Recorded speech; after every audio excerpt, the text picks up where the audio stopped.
बरेली से जब मेरी वापसी थी और मैं पलट रहा था तो मैं मुलाकात करने गया। मेरी तबीयत में ये रानाई थी कि खुदा खैर करे, मैं पलट रहा हूँ। मैं मुलाकात करके जब वापस बाहर आ गया, मेरे साथ एक शख्स था तो मुझे फिर बुलाया, और जब मैं दोबारा अंदर गया तो मुझे अपनी जेब से कुछ रुपए निकाल के दिए। फरमाने लगे ये खर्च है आने जाने का, और कभी महसूस न करना।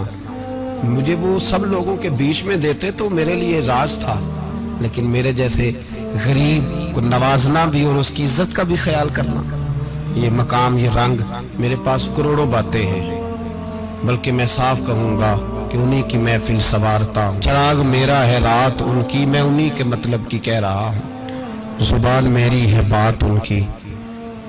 लोग अपने अब्बे की गद्दी पे बैठ के बड़े लोग होते हैं, लेकिन मैंने बताया कि मेरे अब्बा जी किसान थे, किसी बड़ी गद्दी से ताल्लुक नहीं। मैं किसी जमात में कभी नहीं गया, कोई सहारा नहीं लिया। मस्जिद भी वो है जहां जब मैं आया था तो 3 लोग नमाज के लिए होते थे, तो कभी तीसरा ढूंढना पड़ता था। जितने जलवे, जितनी रानाइयाँ, जितना हुस्न, जितनी ताजगियाँ, और मेरे अजीजों के चेहरों पर ये जो नूरानियत का हुस्न आपको नजर आता है ना, ये मेरे हजरत की होंठ से निकली हुई सिर्फ एक दुआ का सदका है, सिर्फ एक दुआ का सदका है, सिर्फ एक दुआ का सदका। दोस्तों, ध्यानदारी से कहता हूँ, मस्जिद में बैठा हूँ इस वक्त, अगर वो वाली सीरत जो किताबों में हम वलियों की पढ़ते हैं, वो अगर किसी शख्स में पाई जाती है तो वो मेरे शेख में पाई जाती है, मेरे हजरत में। अभी आप जब आए, लोग कहते हैं आपकी आखिरी मुलाकात कब हुई, तो मैं कहता हूँ आखिरी हुई नहीं, कभी ना कभी होगी। ये कैसे हो सकता है? माली दा कम पानी देना, फल पक्के होन या कच्चे, पीर मुरीदां दे सिर ते रहिंदा है, वो झूठे होन या सच्चे। हमारी तो मुलाकात आखिरी की, हम तो जन्नत में भी इकट्ठे रहेंगे, उनके कदमों में रहेंगे, और हम अल्लाह से दुआ मांगते हैं, ओ जन्नत मेरे किस कारी जिथे यार नजर ना आवे, ओ दोज़ख मैनू लख बहिश्तां जिथे सोना आवे जावे, तो वहां भी इकट्ठे होंगे। मैं अभी आखिरी दफा जब गया तो ये अजीज़म अबरार भी मेरे साथ थे। इजाजत ही 2 लोगों को मिली वहां तक जाने की, आप कराची तशरीफ फरमाते, तो मेरे साथ थे। 2 घंटे हम बैठे रहे, बेखबर हो जो गुलामों से वो आका क्या। 6, 7, 8 घंटे इंतजार करना पड़ा, शिकन भी नहीं आया। निका जी कहते हैं उसे बिठाओ बिठाओ, तो बंदा किसी जगह का अपने आप को कुत्ता भी कहे, तो कुत्ते तो बेचारे सारी दिहाड़ी बाहर भी नौकरी कर जाते हैं, ये भी नहीं कहते मैंने अंदर आना है, वो तो कभी कहते ही नहीं। उन्होंने कभी कहा है बंदा सग भी कहलाए और फिर वो ड्यूटी भी और तरह की करे, नवाबों जैसी ड्यूटी करना और बात दरवेशी और गुलामी की करना, ये कैसे? 2 बातें तो नहीं होती, बात तो एक होती है। दुनिया खसमां दी विच अज़ाब वसन, भाग जाग जांदे हो ना गोलियां दे। कई घंटे इंतजार किया, तो कई लोग आए, हजरत कब आएंगे, चले गए। कई आए तो वहां एक मौलाना बूढ़े बैठे थे, मौलाना इसराइल उनका नाम था, तो मुझे कहने लगे मौलाना आपने नहीं जाना। मैंने कहा जी हमने कहाँ जाना है, हम तो यहाँ रहने के लिए आए हैं। जब उनकी 1-2 शख्स ने थोड़ी सी मेरे ऊपर तनकीद की नजर भी डाली कि ये कब से आया है, तो कुछ होता तो मुलाकात ना होती, और हम हैं भी नहीं, हम कुछ भी नहीं। हमारा तो 4थे दर्जे के नौकरों में नाम आ जाए तो बड़ी बात है। 4थे दर्जे के नौकर, नौकरों को भी किस में होती है ना, एक सेक्रेटरी होता है, एक चौकीदार होता है, उनके पास भी चाबियां वाबियां होती हैं, एक बार वाला होता है, एक 4थे 5वें दर्जे का नौकर होता है जिसको कभी कभी बताया जाता है चल गाड़ी धो दे, चल तू आ जा। हम तो 4थे दर्जे के नौकर बनने को भी भाई बड़े तैयार है और ईमानदारी से तैयार है, वो रख ले बस मेहरबानी। तो हजरत बैठे रहे, देर हो गई, थक जाता हूं, थक गया, बात आगे निकल गई। अब बैठे थे तो तन्हाई थी, मजमा हुआ ना, जब मजमा बार महफिल पे हजरत हमें नहीं मिले, बार सीधे मजलिस पे कई सालों के बाद मुलाकात हुई। चिर होया मैनू तरले लेंदे कदी मोड़ मेरे वल वागा, ख्वाब मेरी एक बार जे आवे मैं सारी उम्र ना जागा। देर हो गई, मैं बड़ा तरसा हुआ बैठा था, कई घंटे बीत गए, बैठे रहे। मर्जी है ना जी, यही रस बोले तो ओदी मेहरबानी।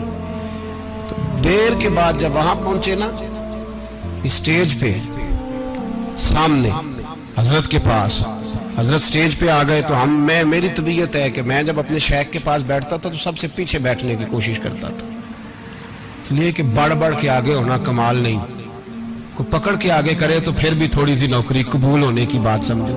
پیچھے بیٹھ گئے ہم لوگ، میں بھی اور ابرار بھی، ہم پیچھے بیٹھ گئے، اور وہاں علماء اور مشائخ کا ڈھیر لگا ہوا تھا۔ حضرت کی نظر بظاہر خاصی کمزور ہے، لیکن جب بیٹھے تو یہ میرے ساتھ موجود تھے، آپ گواہی لے سکتے ہیں، حضرت نے فوراً نقیب محفل سے کہا کہ وہ پیچھے بیٹھا اسے تو آگے بلاؤ۔ اور میں جب اٹھا نا تو آپ یقین کریں میرا دل کرتا تھا پھاڑ ڈالوں کپڑے، اور میں یہاں لوگوں کو بتاؤں کہ بے خبر ہو جو غلاموں سے واقعہ کیا ہے۔ ہم لوگ آگے گئے اور جب میں اسٹیج پہ ان کے قدموں میں بیٹھا تو مجھے کہنے لگے بچے کو بھی بلاؤ جس کو ساتھ لائے ہو۔ اور جب میں بیٹھا، ایمانداری کی بات ہے، میں نے سلام لی کان میں نے کہا حضور طبیعت کیسی ہے؟ فرمانے لگے تو جب سے آیا ہے مجھے تب سے پتا ہے تو بیٹھا ہے، تو جب سے آیا ہے مجھے تب سے پتا ہے، اب کل واپس چلے جانا اور جا کے وہاں دین کی نوکری کرنا، تو جب سے آیا ہے مجھے تب سے۔ مجھے فرمانے لگے کہ تو جب سے آیا ہے نا مجھے تب سے پتا ہے، جاؤ نوکری کرو۔ اور ایک جملہ کبھی نہیں بھولتا، فرمانے لگے میں تو تمہارے ساتھ ہی ہوتا ہوں، بس بات ختم ہو گئی، معاملات حل ہو گئے، باتیں بڑی ہیں، جو کروں تو کیا کروں، کہو تو راز حیات کہہ دوں، حقیقت کائنات کہہ دوں، وہ بات کہہ دوں جو پتھروں کے دلوں کو بھی پاش پاش کر دوں۔ مجھے ایک شخص کہنے لگا ہر اسٹیج پہ چھائے ہوئے نظر آتے ہو۔ میں نے کہا کیا کروں، سب سے پیچھے بیٹھا ہوتا ہوں، سب سے پیچھے، لیکن وقت کا غوث اٹھا کے جس کو اسٹیج پہ بٹھائے اسے پیچھے کون بٹھا سکتا ہے؟ ہم وہ گڑیاں گڈیاں اب پہ ہی اڈیاں، ہم نے ان کی زندگی میں رانائی دیکھی ہے، غریب پروری دیکھی ہے۔ میں اتنا بڑا نذرانہ نہیں کبھی ان کو دے سکا، میں کسان کا بیٹا ہوں، میں تو بھی 9th کلاس میں تھا، میرے ابا جی پردہ کر گئے تھے، میں نے بڑی غربت میں وقت گزارا ہے، لیکن مجھے ان کے ارب اور کھرب پتی مرید ہیں۔ کھرب وہاں لوگ کروڑوں روپیہ لے کے لائنوں میں کھڑے ہوتے ہیں، میں غریب باپ کا بیٹا اور مستعار زندگی، لیکن میں نے انہیں عزت دیتے دیکھا ہے، میں نے دیکھا ہے وہ قریب بلانے والے، وہ پیار کرنے والے، میں نے ان کی غریب، لوگ کہتے ہیں میرا پیر غریب نواز ہے، اور قسم اللہ کی میرا پیر غریب نواز ہے۔ میں نے غریب نوازی دیکھی ہے، میں نے وہ رنگ دیکھا ہے، میں نے وہ جلوہ دیکھا ہے، ان کے نرگسی ہونٹ جب کبھی کبھی میرے پیشانی کا بوسہ لیتے تو مجھے یوں لگتا کہ اللہ نے جتنی خوشبو دنیا میں رکھی تھی میرے شیخ نے ساری میرے وجود کے اندر اڈیل دی۔